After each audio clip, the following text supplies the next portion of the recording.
If you're a developer, then the console is basically your best friend. It tells you what's wrong and it helps you clean up your mess. And because of this, JavaScript offers a very wide range of console methods that you can use to debug your code. So in this video, I'm going to give you the top 10 of the most powerful console methods you have to know to debug your code faster.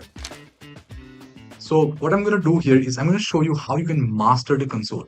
Okay, so the first way you can do it is, well, let us first of all open a browser and then we'll just press Control Shift J. That is a shortcut to open console. Now, this is what a normal console log message would probably look like. So I'll just copy it from here and paste it over there. Now, what you can also do is you can actually apply CSS properties on the console log message. Now, this is very useful if you want it to stand out. So what you'll have is you'll have the console log, you'll have the message itself, and then you just have the value %C at the start. So what it does is it basically means that, or it basically tells the browser that you are about to pass CSS properties. Now, just put a comma and then you can pass any CSS property you want. In this example, I'm passing it a color blue. I'm changing the font size to 20 pixels and then adding a background color. So if I just copy this code, paste it over here, there you go. We have a stylized console log.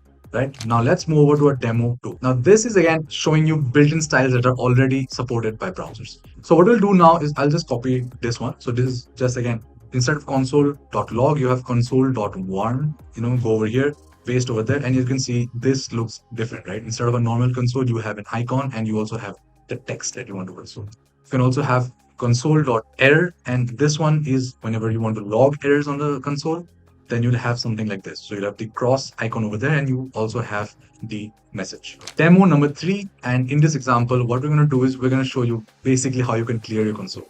Now, if you want to clear your console, you can simply paste that command and it clears the console. But what I want to do is I want to give you a real world situation where this might actually be useful. To bring attention over here, what we have is we have a for loop that is running a couple of times and we're just simulating a process that is running, and we basically want to keep track of the number of times the process occurred. So instead of having a bunch of logs on the screen, we can have something much cleaner that looks like this. So as you can see, the document is being processed, and every time the document is processed, it is cleaning the screen, and you just have the logs that you actually want to see. Demo number 4. Now, in this example, what we have is we have this ability to group logs, right? So for example, what we can do is we can have something like this. So if we have something like console.group, and then we are passing in user details, which is the name of the group, and then we can pass in any number of logs that we want, and then we end the group by this command, console.group end. So let's just copy this code, run it on our console and see what it looks like.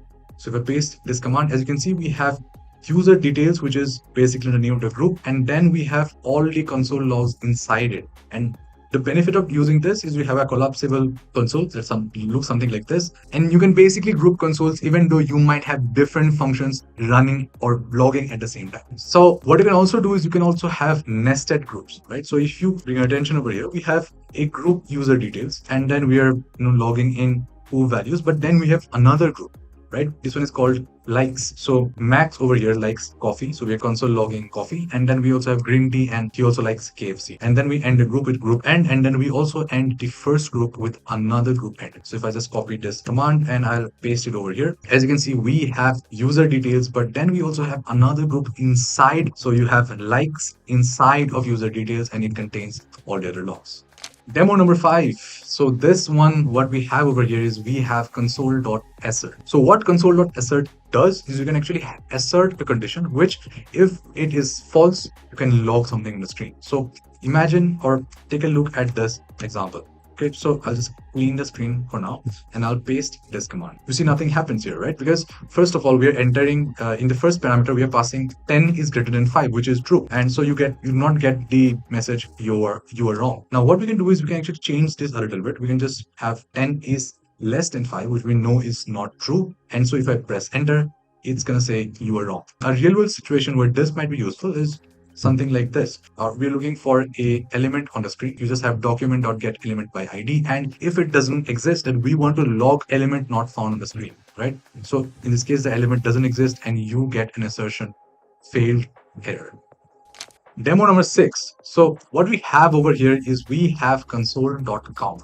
what console.count actually allows you to do is it actually allows you to count the number of times an instance has occurred. So if you bring attention over here, what we have is we basically have console.count and we have to, pass in the label for the counter. Now, if I just run this code once, then you have label for the counter :1. Now, if I pass it or run this code again, then you can see it says label for the counter 2. Now, if I pass it, no matter how many times I pass it, every single time this is executed, it's just going to keep track of how many times it has been executed, right? Now, this is a situation where this might be helpful. So if you have a loop and if you want to check how many times the loop has actually run, then you can have something like this. So as you can see, every time the loop runs, it's going to just log the number of times it has run. So it's going to log loop count 1, 2, 3, all the way till 5. Demo number 7. So what we have over here is we have console.time. And now this is something that you might have already seen me use. And this is something that is actually very useful and I use it almost all the time. Now have a look at this. So if I have console.time, if I just dump it on the screen, I'll clear this console for now and I'll paste it over here. Nothing happens. Now what I'll also do is I'll have to end the timer. To do that, I'll just pass console.time end. And what you have to make sure is you have to pass the same label name to both the function. Now if I go over here, paste this and it says label name around 15,000 milliseconds, which means I took around 15 seconds between those two logs. Now this is a situation where this might be useful. Now imagine the situation where you have a for loop, or basically you have a long running process and you want to check how long does the process actually take. So what you can do is you can actually have something like this. You can have a console.time before the process actually starts, and then you can have a console.time end, and that is exactly when the process ends. So if I run this, it says demo took around 583 milliseconds. So the entire thing took around 0.4 seconds. But this is how you can go even further than this. So there's another one called time log. And what this time log does is basically it gives you a time difference between time and time log. So if you have two processes running at the same time, you can actually do something like this. You can just copy this for now, paste it over here, run it. So look at what happens. It gives me a 494 milliseconds for the first process to complete, and then it did a log, and then we completed the entire process in 978 milliseconds, which is like 1 second, right? So this is again how you can use a timer to time your code. Demo number 8. So this is console trace. Now if I just copy this code and first again I'll clear the console and paste it over here, you can see we just have anonymous, right? Nothing fancy. But look at this situation. So first of all, we have a third function where we have console.trace, and then we have a second function which is basically running the third function. So we have that, and then we also have a first function which is calling the second function. So the flow is the first function is calling the second function, which is again calling the third function. And the way it works is if I first of all copy all of this and paste it over here, let's just see what it shows. So what it does is it actually shows you the entire flow of executions, right? So if you can see over here, we have the third function. It just gives it a trace name first of all. So I'm calling it trace third function. So we just have the third function at the start, then we have the second function because that is the one that called the third function, and then we have the first function which in this example called the second function, and then we have anonymous. Demo number 9. So this is something that I really want to show you on the backend because I think this is where it actually shines, right? So this, for example, what we have is we basically have an object that looks like this. This is an example object, and then this is what a normal console log would look like. So first of all, let's run this function. So I'll find this function in node 07, and then I'll just go to demo, and I think this is called demo 9. So if I run this function, this is what it outputs, right? Now imagine if the array was a bit too long, then it might be quite difficult to actually see it properly or actually understand what it contains, right? So then you can use something that looks like this. So we call it console.table. Now let's run the same function, but this time we'll do console.table. Make sure you save the file first, and then let's run this function. And as you can see, it basically logs everything in a very clean to look at table. So you can basically visualize your entire data in a very neat table.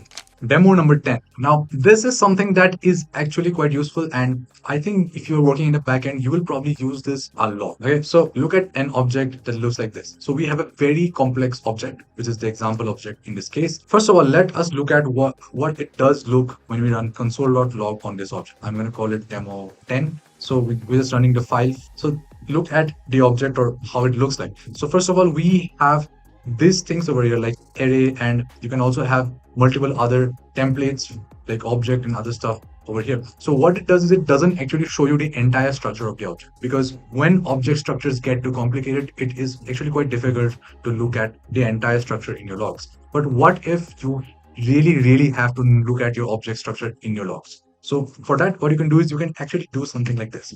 This one is console.dir. What you have to do is you have to pass in the example object, then you have to put a comma, and then you have to pass in this object. So you will be passing in depth and then null. What we'll be doing over here is I'll first of all go over here and then I'll run this demo. So I'll clear the screen, and keep in mind that the first time we ran console.log, we had all this template array objects over here that we cannot really see. Okay, so I'll clear the screen, run this code again, and now watch this.